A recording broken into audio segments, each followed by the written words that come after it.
Hari ni kita nak repeat siakap miam pla paling sedap di KL. Mari dah.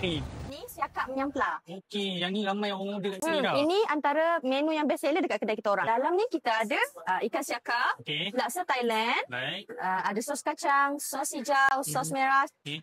salad dan sotong. Wah, ni tak pernah nampak ni menu ni. Apa ni? Tak pernah nampak sebab apa? Sebab ni menu baru kita. Okey. Ayam lemon Thailand. Siap ada bunga-bunga lagi.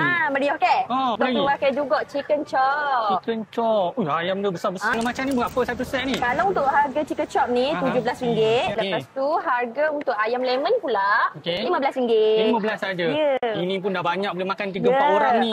Yang pala tadi berapa harga? Siakap miam pla ni Siakap miam pla. RM65 percuma 2 gelas air. Air tu boleh pilih Orang tak? boleh pilih air teh ais ataupun sirap ais. Okey, lain macam biasalah. Ya, jalan kensong, tom yang campur, telur dadah sarang. Alright.